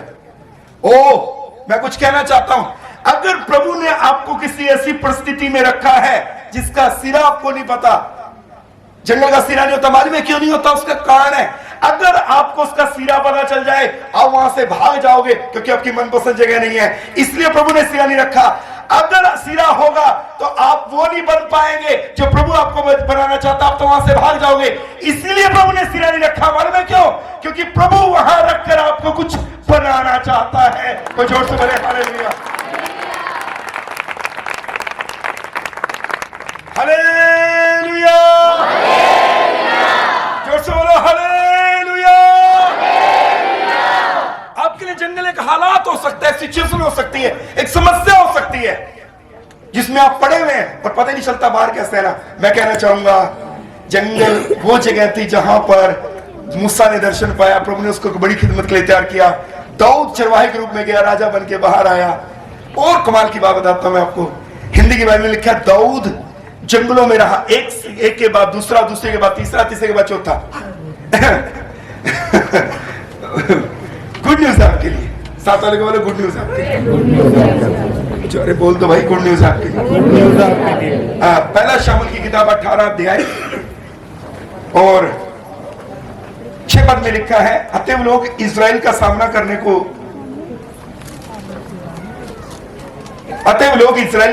करने को मैदान में निकले और एप्रैम नामक वन में, जंगल में युद्ध हुआ। वहां इजरायली लोग दाऊद के जनों से हार गए और उस दिन ऐसा बड़ा सहार हुआ कि 30,000 खेते आए, 30,000 लोग मारे गए। युद्ध उस समस्त देश में फैल गया और उस दिन जितने लोग तलवार से मारे गए उससे भी अधिक जंगल के कारण मारे गए। अब देखो, शाऊल का दाऊद का और अबशालोम के लोगों का झगड़ा हुआ। कहां झगड़ा हुआ? जंगल में। और आखिरी में मालूम है क्या लिखा? तलवार से लोग कम मरे, जंगल के कारण लोग ज्यादा मर गए। और जब मैंने इसकी हिस्ट्री पढ़ी तो मुझे पता था एक भी बंदा जंगल के कारण दाऊद का नहीं मरा। जब काउंटिंग की गई तो दाऊद का एक भी बंदा जंगल के कारण नहीं मरा। मालूम है दाऊद और उसके बंदे जंगल के कारण क्यों नहीं मरे? अबशालोम और उसके बंदे ज्यादातर लोग तलवार की जगह जंगल से मारे गए। तलवार से कम मरे, जंगल से ज्यादा मारे गए। खुद अबशालोम एक पेड़ के नीचे से उसका गदा निकला, उसका बाल पेड़ में फंस गए और वो खुद जंगल के कारण मारा गया। मालूम है क्यों? अरे सुनो, दाऊद ने जंगल में क्यों रखा, खुदा ने दाऊद को जंगल में क्यों रखा था? पता क्यों? ताकि दाऊद सरवाइव करना सीख जाए। प्रभु आपको कुछ परिस्थितियों में इसलिए रखता है ताकि आप जीना सीख जाएं, सरवाइव करना सीख जाएं, उन हालातों में जिंदा रहना सीख जाएं। एक जंगल, दूसरा जंगल, तीसरा जंगल, इसलिए प्रभु ने दाऊद को जंगलों में रखा ताकि वो सरवाइव करना, वो जिंदा रहना सीख जाए। मैं आपको कुछ कहना चाहता हूं, आपको प्रभु का दास होने के नाते। आप में से कई ऐसे हैं जिन्होंने ढूंढ ढांड के बाहर निकलने का रास्ता बना लिया। प्रभु ने आपको कर्जे में डाला, आपने बैंक से लोन लेकर के बाहर निकल आए, लो जी मेरा जंगल खत्म हो गया। प्रभु कहता ठहर, बीमारी आ गई, एक वन से निकले दूसरे वन में, तुसी डॉक्टर को मिल मिला के करू लिया कुछ इलाज, चलो बीमारी तो बाहर है। प्रभु कहना ठहर, बेरोजगारी। पता, एक जंगल से दूसरा जंगल, तीसरा जंगल, ये जंगल तब तक खत्म नहीं होगा जब तक आप वो नहीं बन जाएंगे जो प्रभु आपको बनाना चाहता है। तो बेहतर तरीका ये है, बेहतर तरीका ये है, योना के जैसे मछली के पेट में कह दो प्रभु ये हालात है, मैं इसमें से बाहर नहीं आ रहा, लेकिन मैं तेरी मर्जी के आगे समर्पण करता हूं, जो बनाना है बना ले प्रभु, तेरे आगे दे देता हूं अपने आप को। मैं कहता हूं एक पल लगा, खुदा ने मछली को कहा निकाल दे बाहर, एक पल लगेगा, खुदा आपको बाहर निकाल देगा। बस आप तैयार हो जाए उसके लिए। प्रभु जो आप बनाना चाहते हैं मैं तैयार हूं, अपने आप को पूरी तरह से आपके हाथों में देता हूं। कोई जोर से बोले हालेलुया, अरे ऊंची आवाज से बोलो हालेलुया। खुदा का आत्मा मुझे कह रहे हैं, यहाँ कुछ ऐसे भाई बहन है जिनके जीवन में ऐसा एक समय चल रहा, दौर चल रहा, उन्हें पता ही नहीं इन हालातों से कैसे बाहर निकलना है, इन परिस्थितियों से कैसे बाहर आने। मैं कहना चाहता हूं प्रभु आपको उन हालातों में रखकर मोल्ड कर रहे हैं, सिखा रहे हैं, कुछ मोल्ड कर रहे हैं, कुछ सिखा रहे हैं प्रभु आपको। प्रभु आप में तब्दीली चाहते हैं कि आपकी लाइफ में बदलाव आए, और जिस दिन वो बदलाव आ गया खुदा खुद आपको निकालकर वहां से खड़ा कर देगा। लेकिन जब आप उन हालातों से बाहर आएंगे, सेम नहीं आएंगे। मूसा सेवकाई के लिए तैयार होकर आया, मूसा दर्शन पाकर आया, दाऊद चरवाहा गया था लेकिन राजा बनकर आया। ओ मैं आपको कहना चाहता हूं इस्माइल वहां रहा, एक बड़ा योद्धा बन गया। खुद खुदा का बेटा यीशु उस स्थान पे गया लेकिन सामर्थ से भरकर वापिस आया। आप सेम नहीं आएंगे, बदल कर आएंगे, खाली नहीं आएंगे, भरकर आएंगे। वो जोर से बोले हालेलुया। और जिस परिस्थिति में प्रभु ने आपको डाला उसमें आप समर्पण करें कि प्रभु मैं तैयार हूं, इस हालात से बाहर निकाल दे, जो तो तब्दीली मेरी जिंदगी में करना चाहता है मैं उसको लेके आने के लिए तैयार हूं। कितनों को समझ आया आज का वचन? कितनों को समझ आया? परमेश्वर को आपके हालातों को बदलने के लिए एक सेकंड का एक छोटा सा हिस्सा, बहुत छोटा सा हिस्सा, वो भी बहुत बड़ी बात है परमेश्वर के लिए। एक पल भी बहुत बड़ी बात है खुदा के लिए आपके हालातों को बदलने के लिए। एक पल, एक पल, एक छोटा सा पल भी उसके लिए बहुत बड़ी बात है। आप आंख बंद करके अभी खोलेंगे, आपके हालात बदल सकते हैं। इतना, इससे भी कम समय लगता है प्रभु के आपके हालातों को बदलने के लिए। बस अगर आप समर्पण करें तो आप उसकी इच्छा के आगे झुक जाएं तो। बोलिए आमीन। उच्च आवाज से बोलिए आमीन। यहोशू खड़ा है, यहोशू खड़ा है गिलगाल के अंदर। यहोशू खड़ा गिलगाल के अंदर, एक दूत उसको सामने दिखाई दिया, एक बंदा तलवार लिए खड़ा दिखाई दिया। यहोशू ने उससे पूछा, अच्छा ये बता हमारी तरफ का है या हमारे दुश्मन की तरफ का है? मालूम है क्या कहता हूं? तलवार पकड़ा बंदा, ना मैं तेरी तरफ का ना मैं तेरे दुश्मन की तरफ का, मैं परमेश्वर की सेना का प्रधान होकर आया हूं। लेकिन यहोशू ने उसको दंडवत किया। बिब्लिकल स्कॉलर्स ये कहते हैं वो स्वर्गदूत नहीं था, खुद यीशु मसीह था। बाइबल के विद्वान कहते हैं वो यीशु मसीह था। क्या बोले? ना मैं तेरी तरफ ना मैं तेरे दुश्मन की तरफ। ऐसा क्यों बोला? ऐसा क्यों बोला? ना मैं तेरी तरफ ना मैं तेरे दुश्मन की तरफ। खुदा पता क्या कहना चाह रहे थे? ना मैं तेरी योजना में ना मैं तेरे दुश्मन की योजना में, मैं खुदा हूं, मेरे पास मेरी योजनाएं होती हैं। कोई तारीफ करके प्रभु को धन्यवाद। ना मैं तेरी योजना में ना मैं तेरे दुश्मन की योजना में, मैं खुदा हूं, मेरे पास मेरी योजनाएं हैं। और लिखा है यहोशू ने दंडवत किया। इसके बाद आप देखो वो नगर, यरीहो नगर जिसकी दीवार इतनी ऊंची थी, हाथ भी नहीं लगाया, फूंक भी नहीं मारी, उसकी दीवार आप पे गिर पड़ी। जब आप प्रभु की योजना में आ जाते हैं, यहोशू के जैसे दंडवत कर देते हैं, आपके सामने की दीवारें अपने आप ढह जाती हैं। आपका संघर्ष नहीं, फिर लड़ाई खुदा की है, फिर युद्ध खुदा का है। कोई तारीफ जाके प्रभु को धन्यवाद। तो समझ आ गया, जोर से तारीफ जाके प्रभु को धन्यवाद। यहोशू ने दंडवत किया। ठीक है खुदा, ना आप दुश्मन के ना मेरे, आपके पास अपनी योजना है, तो मैं आपकी योजना में समर्पण करता हूं। यरीहो की दीवार बिना हाथ लगाए गिर गई। खुदा आपके सामने की सारी दीवारों को उठा सकता है, उसके लिए कोई बड़ी मुश्किल काम नहीं है। कर्जे की दीवार, बीमारी की दीवार, गरीबी की दीवार, बंधनों की दीवार, पल भर का काम है खुदा के लिए। वो हर बंधन को तोड़ सकता है, हर दीवार को तहस नहस कर सकता है। बस आपको उससे पहले उसकी योजना में आना पड़ेगा। बोलिए आमीन। आपको समर्पण करना पड़ेगा। प्रभु जो आप चाहते हैं मैं ढलने के लिए तैयार हूं, जो आप चाहते हैं मैं वो करने के लिए तैयार हूं, जो आप चाहते हैं मैं वो बनने के लिए तैयार हूं। बोलिए आमीन। हमारे चर्च में एक लड़का आता है, उसका एक डायग्नोज हुआ, सैंपल लिया गया, डॉक्टर ने उसको बता दिया 99 के 101% तेरे को कैंसर है। अभी रिपोर्ट गई है और देखते हैं क्या आता है। ये आया खुदा के आगे, कहना पास्टर जी जितने गुनाह किए सारे जीवन लेना, प्रभु ने पूरी रीति ना जीवन देना। भाई सब एक बारी खुदा मुझे मौका दे दे, बस एक बारी, एक मौका चाहिए खुदा, तो एक मौका तो खुदा दे। मैंने उसको बोला, मेरी बाइबल में लिखा है खुदा ने कईयों को मौका दिया, उसने खुदा ने तो समसून को मौका दिया, उसने तो कईयों को मौका दिया, पूरी बाइबल भरी पड़ी है, उड़ाव पुत्र को मौका दिया, एक मौका दे दे खुदा। मैं क्या देख ले, क्या तो समर्पण करता हूं, हर बात से बाहर आता हूं जो जीवन में उल्टी है, समर्पण करता हूं खुदा के आगे। ठीक है, जब वो खुदा के आगे झुका, जब रिपोर्ट बन करके आई, डॉक्टर कहते कुछ भी नहीं है भाई, अपने घर जाओ।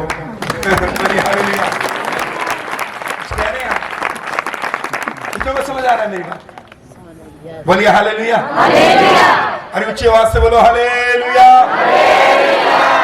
प्रभु किसी को भी खड़ा कर सकता है, आपका कर्जा उतारने के लिए। एक पल का काम है खुदा के लिए, किसी को भी खड़ा कर सकता है, किसी को भी। हमारे चर्च में एक व्यक्ति ने 11 लाख रुपया देना था, 11 लाख रुपया देना था हमारे चर्च में एक व्यक्ति ने। उसके दोस्त ने दिल्ली में करोड़ों रुपए की जमीन बेची और करोड़ों रुपए की जमीन बेच के उसको पैसे दे दिए। कहता अपना कर्जा उतार ले, बाहरले देश चल जा। वो बाहरले देश चला गया और वहां से इंस्टॉलमेंट में पैसा देता है। प्रभु एक किसी भी व्यक्ति को दुनिया में आपके लिए खड़ा कर सकता है, उसके लिए कोई काम करे। बोलिए हालेलुया। करोड़ रुपए की जमीन बेच के उसने उसको पैसा दे दिया, कहता इंस्टॉलमेंट में देता है, आगे बढ़ा इंग्लैंड में। एक पल लगता है प्रभु को आपके हालातों को बदलने के लिए, बस उसका समर्पण करें। चलिए आंखें बंद करें, सरों को झुकाएं, अपने घर में एक आत्मिक माहौल रखें, प्रार्थना वचन संगति का माहौल, फैमिली प्रेयर करें। अपनी छत के नीचे आज के बाद कभी किसी सेवक की बुराई ना करें। खुदा के दासों का आदर कर सकते हो करो, नहीं तो उनकी निंदा भी ना करो, क्योंकि उनका अनॉइंटिंग आपके अगेंस्ट लड़ सकता है। और हमने सीखा हमें परमेश्वर की योजना के आगे समर्पण करना है।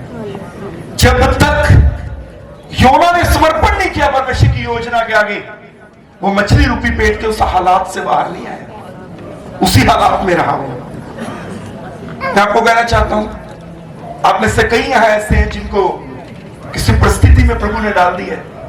मालूम है क्या होता, कि आप में तब्दीली आए।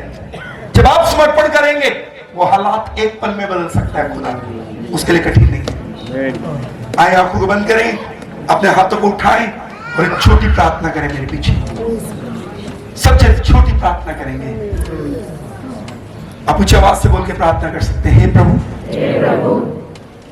और अपने जीवन के ऊपर गौर करें मात्र आधे मिनट के लिए, ये सोचते हुए कि कौन से मेरी जिंदगी का वो एरिया है जहां पर अभी तक मैंने पूरा समर्पण नहीं किया। मेरे शब्दों को बोलते समय मैं उन पर कंट्रोल खो देता हूं, अपने शब्दों के ऊपर नियंत्रण खो देता हूं, मेरी आंखों के ऊपर से मेरा नियंत्रण हट जाता है, मेरे विचारों के ऊपर से मेरा नियंत्रण। अगर आप ऐसा महसूस कर रहे हैं तो आप समर्पण के साथ प्रभु घुटने टेकर प्रभु के आगे आए। मेरे हृदय, मेरे विचार भी मेरे नियंत्रण से बाहर हो जाते हैं। हो सकता है आप में से कई ऐसे हो जिन्हें प्रभु ने अपनी सेवकाई के लिए बुलाहट दी हो, लेकिन आपने समर्पण नहीं किया। आपने समर्पण नहीं किया, इसलिए आप एक हालात में हैं योना के जैसे, मछली के पेट में। और मैं आपको दावे के साथ कहता हूं, तब तक ये हालात नहीं बदलेंगे जब तक आप वो निर्णय नहीं लेंगे जो प्रभु आपसे चाहता है। यहां पर कई ऐसे भाई बहन है, परमेश्वर का आत्मा मुझे बता रहे हैं, वो गलत रिश्तों में पड़े हुए हैं, इसीलिए वो एक हालातों से जूझ रहे हैं। उनकी परिस्थितियां नहीं बदलती, उनके बंधन नहीं टूटते, उनके हालात नहीं बदले। मालूम है क्यों? प्रभु चाहता है कि तुम उस गलत रिश्ते से बाहर आओ तो मैं तुम्हारे हालात बदलूंगा। या कई ऐसे भाई बहन जो एक के बाद एक स्ट्रगल अपनी लाइफ में करते रहे हैं। एक हालात से निकलते हैं, जूझते हैं, दूसरा हालात पैदा हो जाता है, दूसरे से जूझते हैं, तीसरा हालात समस्या पैदा हो जाती है। एक के बाद एक अलग अलग समस्याओं को वो सामना कर रहे हैं। उन्हें लगता है उनकी जिंदगी चुनौतियों से, तूफानों से, मुश्किलों से भरी हुई है। लेकिन मैं खुदा के आत्मा की अगुवाई में कहता हूं, जितने ऐसे हैं, प्रभु आपसे कुछ चाहता है कि आप उसके लिए करें। प्रभु चाहता है आप अपने जीवन में एक तब्दीली लेकर आए। प्रभु चाहता है कि आप कुछ चीजों को छोड़ें जो प्रभु की दृष्टि में सही नहीं है। अगर आप आज ऐसा निर्णय लेते हैं तो आज रात आपके लिए छुटकारे की रात है, बंधनों से रिहाई की रात है। यकीनन आज रात आश्चर्यक्रम की रात है। आज ही रात आपके बंधन टूटेंगे, आज रात आपकी बीमारी आपको छोड़ के चली जाएगी, आज रात परिस्थितियां पलट जाएंगी, आज रात आपके लिए नए मार्ग खुल जाएंगे, आज रात आप बंधुआई से रिहाई पाएंगे। परमेश्वर के लिए कोई काम करें। बाइबल का खुदा बाइबल में 5 बार लिख के देता है, मैं यहोवा हूं, मेरे लिए कोई काम कठिन नहीं। आए समर्पण करें खुदा के, हो सके घुटनों के बल आ जाए, हो सके घुटनों के बल आ जाए। परमेश्वर का आत्मा कहता है कुछ सेवक यहाँ ऐसे हैं आज रात, वो समर्पण में सेवा नहीं कर रहे जिस समर्पण में प्रभु चाहते हैं। उनका प्रेयर लाइफ वो नहीं है जैसा प्रभु चाहता है, उनका होलीनेस का जीवन वैसा नहीं है जैसा प्रभु चाहता है, उनके डेडिकेशन का लेवल वो नहीं है जैसा प्रभु उनसे चाहता है। इसलिए सिर्फ कहीं बढ़ नहीं पाई, बाउंड्रीज खुल नहीं पाई। आए समर्पण कर देंगे। मैं बच्चे कि परवरिश के ऊपर बोलने के लिए आया था, लेकिन पवित्र आत्मा ने मुझे मूव कर दिया कहीं और, क्योंकि यहां कोई है जिसे इसकी जरूरत है। रबाना से किरबिने यंदे हारा सुखोरो हो तारीफ रख रबाना। आए समर्पण करें। आप मेरे पीछे बोल के प्रार्थना कर सकते हैं। अपना हाथ उठाए, राइट हैंड उठाए, एक हाथ हृदय के ऊपर रखें और मेरे पीछे छोटी प्रार्थना करें। प्रभु अब से जीवन तेरे लिए समर्पित है, इसमें तेरी इच्छा पूरी हो, इस जीवन से तुझे आदर मिले। मैं हर उस बात से बाहर आता हूं, हर उस चीज को छोड़ता हूं जो तेरी दृष्टि में सही नहीं, हर उस बात से अलग हो जाता हूं जो आप मेरी जिंदगी में पसंद नहीं करते। मैं पूरे समर्पण में आता हूं, ये जीवन तुझे पूरी रीति से सौंपता हूं। मेरी लाइफ के हर एरिया से तेरे नाम को महिमा मिले। जो कुछ मैंने किया तेरे विरुद्ध, उसके लिए मैं शर्मिंदा हूं। बाइबल कहती है अभिषेक जुए को तोड़ता है। बाइबल कहती है अनॉइंटिंग योग को खत्म करता है। मैं मानता हूं खुदा के सेवकों के साथ मिलकर एक विश्वास में होकर इस समय पवित्र आत्मा का भार अभिषेक इनके ऊपर उतरे, रिलीज करते हैं एक भार और अनॉइंटिंग को इनके ऊपर यीशु के नाम में। Touch right now, hallelujah. परमेश्वर की सामर्थ्य इनको छुए, हालेलुया। एक एक जिंदगी को छुए, हालेलुया। इनका बंधन कोई भी क्यों ना हो, होली गोस्ट की फायर को रिलीज करते हैं, हालेलुया।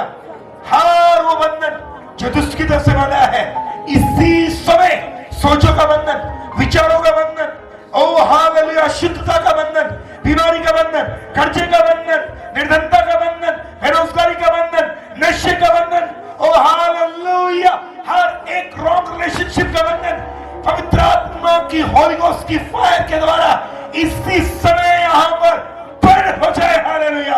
और ये रिहाई पाए, हालेलुया, हर बंधन से। प्रभु तेरे लोग आजाद किए जाएं, तेरे लोग छुड़ाए जाएं, तेरे लोग तेरे लिए पवित्र बने। प्रभु मेरी हृदय की विनती और प्रार्थना है, आज के बाद एक एक घर में प्रार्थना का माहौल पैदा हो जाए। ओ वचन कहता है धर्मी के तंबू से जय जयकार की ध्वनि सुनाई देती है।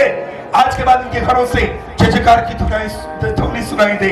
एक एक को रिहाई दे, एक एक को तेरे हाथ में सौंपता हूं। आए खुदावन, आप वो खुदा है जिसने याबेश की बाउंड्रीज को खोल दिया। मैं ब्लेस करता हूं इनमें से एक एक को। आज के बाद इनकी बाउंड्रीज खुलनी शुरू हो जाए याबेश के जैसे, यीशु के नाम में। इनकी बाउंड्री भर जाए, इनकी हदें खुल जाए और ये प्रभु की ग्रेस को देखने पाए। एक एक को आपका नाम लेके बरकत देते हैं। सारा आदर, सारी स्तुति, सारी महिमा आपको देते हैं। ओ धन्यवाद। दुआओं को सुनकर उत्तर देने वाले पिता, सारा आदर आपको मिले। और ये विनती है पिता, आपके पुत्र हमारे उद्धार करता यीशु मसीह के तुल्य नाम में मांग के पा लेते हैं। आमीन, आमीन। कोई जोर से बोले हालेलुया। मैं चाहूंगा अपने बिशप साहब आगे आए और परिवार के लिए प्रार्थना कर दें। ब्रदर रोहित आगे आ जाए बच्चे को लेकर के, और तमाम सेवक जितने भी हमारे बीच में मंच के ऊपर आ जाए। मैं परमेश्वर का बड़ा शुक्रगुजार है। मास्टर जी ने जरा पॉइंट छेड़िया है, बहुत जबरदस्त है। परिवारिक प्रार्थना, मेरी शादी ਨੂੰ ਅੱਜ ठीक 37 साल हो गया। उदों मैं पास्टर नहीं सी, लेकिन असी टुटे फुटे जीवन से एकदम शादी के बाद असी परिवारिक प्रार्थना शुरू की। आज 37 साल हो गया साडे परिवार दे विच, ये बच्चों समेत, ग्रैंड चिल्ड्रन समेत पास्टर जी ये परिवारिक प्रार्थना लगातार जारी है। असी उहदियां बरकतां जिन्होंने तुसीं मसा दस्सिया असी देखिया ने। Thank you very much master ji, बहुत बहुत तुहाडा धन्यवाद। आ जाओ, सभी सेवक भी आ जाए। मैं चाहता हूँ सभी सेवक ऊपर आ जाए। विनती है मेरी, आएंगे तो आपके लिए एक, हमारे लिए एक ऑनर की बात होगी आपका ऊपर आना। प्लीज आप बच्चे को भी लेकर आ जाए, सभी सेवक आ जाए ऊपर। भाई सुशील आ जाए, अरूप सुराय भाई आ जाए, प्लीज आ जाए। आ जाओ, आ जाओ, man of God of God, yes आ जाओ, आ जाओ, जल्दी जल्दी आ जाओ। सभी पासवान ऊपर आ जाए प्लीज। स्टेज मजबूत है कि? अच्छा ठीक है, थैंक यू थैंक यू।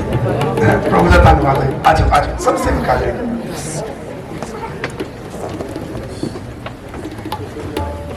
खुदा के खातिर कितने सुंदर लग रहे हैं। वाह, प्रेज द लॉर्ड, हालेलुया। मैं चाहूंगा सभी सेवक हाथ पकड़ लेंगे दूसरे का। आधे इधर आ जाए, इधर आगे आ जाए, आगे आ जाए। परिवार परिवार आगे आ जाओ, आ जाओ, आ जाओ, आ जाओ। यीशु भाई आगे आ जाओ, आगे देखो, वो रह गए, 2-4 रह गए, उनको भी लेना है सर। यस यस यस, हाथ पकड़े एक दूसरे का, तमाम सेवक हाथ पकड़े एक दूसरे का और जोर से बोले, हम इस नगर को आशीष देते हैं, हम बटाला शहर को आशीष देते हैं, हम बटाला शहर को आशीष देते हैं। जितने परिवार, भाई बहन, बुजुर्ग, बच्चे हैं, मैडम, सबको आशीष देते हैं। जोर से बोलिए, हम तमाम सेवक यहाँ जितने भी भाई बहन, उनको भाई बहन, बुजुर्ग, बच्चे हैं, सबको आशीष देते हैं, सबको आशीष देते हैं। बोलिए आमीन, बोलिए हालेलुया। से कहना चाहूंगा, आशीष देने वाले के ऊपर आशीष आती है। बोलिए आमीन, आमीन। ये कई गुना और रिटर्न होकर आपकी तरफ भी आ रही है। मैं चाहूंगा विशेष साहब इस बच्चे के लिए प्रार्थना करते हैं, पूरी फैमिली।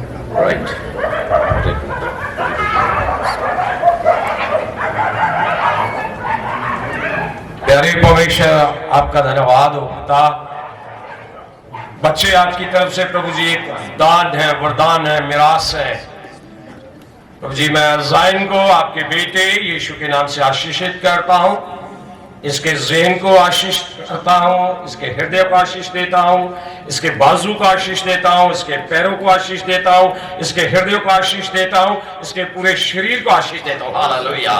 ताकि पिताजी ये बच्चा जब बड़ा होता है कद काट में, लोग गोश्त में, तो पिता ये बच्चा अपने माँ बाप के लिए, अपनी कलीसिया के लिए, अपने समाज के लिए एक आशीष का कारण ठहरे। हालेलुया। खुदा, मैं इस बच्चे को आपके बेटे यीशु नासरी के नाम से बरकत देता हूँ। बाप, बेटा, पाक रूह के नाम से आशीष देता हूँ, यीशु के नाम से आमीन। ये प्रभु का बहुत बड़ा दास बने हमारी दुआ है। कौन कौन जोर से आमीन कह सकते हैं? बटाला से उठा हुआ एक नया नबी हो ये। बोलिए आमीन। और मेरी दुआ है आज के बाद जैसे जैसे उसकी उम्र बढ़े, इसके ऊपर प्रभु की ग्रेस बढ़ती जाए। हम सब मिलकर इस घराने को भी आशीष देते हैं। परमेश्वर के दास पास्टर सलीम जी रिक्वेस्ट करता हूं कि आप लास्ट प्रार्थना करिए और साडे सब दे लिए आशीष प्रभु दे कोलों मंगिए। और जिन्होंने लोगों ने अपना हाथ बढ़ाया है प्रभु उन्होंने बहुतायत नाल आशीष दे, जिस तरह का भी सहयोग देता। बाकी प्रभु का रोज जो भी उन्होंने शब्द देगा परमेश्वर के काज में। और लास्ट प्रार्थना और बरकत दा करवा परमेश्वर के काज में। अपने दोनों हाथों को उठाएं, हम इस प्रार्थना में शामिल हैं। बड़ी ही दीनता के साथ प्रभु हम आपके आगे झुकते हैं। प्रभु, मैं अपने आप को आपके आगे दीन करता हूँ, हम्बल करता हूँ, सबमिट करता हूँ और उस मंडली के लिए दुआ करता हूँ। प्रभु जी, मैं इस योग्य नहीं जहां आपने मुझे खड़ा किया। मैं सारा आदर आपको देता हूँ और विशेष विनती और प्रार्थना करता हूँ इसमें सबसे पहले तेरे उन खादिमों के लिए जो तन मन धन से, जी जान से दिन रात तेरी सेवकाई के लिए प्रभु कार्य कर रहे हैं। प्रभु, वो पहले से एक युद्ध भूमि में है, आत्माओं को जीतने के लिए दिन रात प्रार्थनाएं करते हैं। प्रभु, मेरी हृदय की विनती और प्रार्थना है, इनके हाथ कभी थकने ना पाए, इनके घुटने कभी निर्बल ना होने पाए, इनके कंधे कभी झुकने ना पाए। प्रभु, अपने दासों को एक नई सामर्थ्य देकर, एक नया बल देकर, इस नए साल में नया दर्शन देकर, प्रभु आपने समसून को गधे के जबड़े की नई हड्डी दी थी। इस साल में बटाला के शहर के जितने पासवान हैं वो नया दर्शन पाकर के आगे बढ़े और तेरे राज्य के लिए बहुत सी आत्माओं को जीते, इन्हें नए दर्शन दे। और प्रभु जी, मेरी दुआ है खुदावंद, दर्शन हो पूरे शहर को जीतना, दर्शन हो पूरे बटाला के आसपास के गांवों को जीतना। और प्रभु, मेरी दुआ है, विशेष विनती और प्रार्थना है प्रभु, अपने दास के जितने भी आपके खादिम हैं, दास दास हैं, उनके घरानों के ऊपर भी तो अपना आशीष का हाथ रखना प्रभु। करुणा में पिता परमेश्वर, उन्हें दीजिए ये जहां भी जाए खुदावंद जॉन वेस्ली की वो प्रार्थना को उत्तर आ जाए। जब एक व्यक्ति पवित्र आत्मा की आग से जलेगा, लोग उसे देखने आए। इनकी कलीसियाओं में पवित्र आत्मा की आग लगी हो, सेवकों के जीवन में, उनके बच्चों के जीवन में, उनकी मंडली में पवित्र आत्मा की आग लगी हो। गैरकों में देखने आए, यहाँ कौन अंधा देखने लगा, कौन लंगड़ा चलने लगा, कौन मुर्दा जिंदा हो गया। प्रभु, लोग देखने आए और तुझे अपना जीवन दे।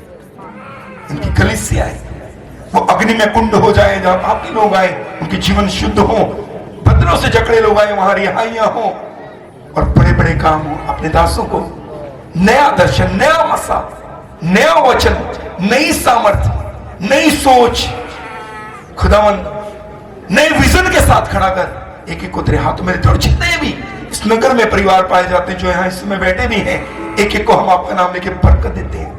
हमारे बाप आप जो स्वर्ग, आपका नाम पाक माना जाए, कि बादशाह की मर्जी स्वर्ग में पूरी होती, जमीन पर पूरी।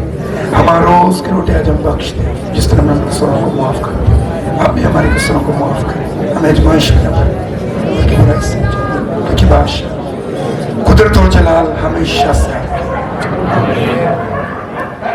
अब से हमारे पिता परमेश्वर का प्रेम, प्रभु यीशु का अनुग्रह और पवित्र आत्मा की सहभागिता हम सबके संग, कुल जहां के मुकद्दस कामिल पवित्र प्रभु के संतों सेवकों के संग, कुल जहां की कलीसिया के संग, इस नगर के संग, तमाम भाई बहनों के संग, तमाम मुकद्दस कामिल पवित्र लोगों के संग अब से लेकर युग युगांत तक होती रहे।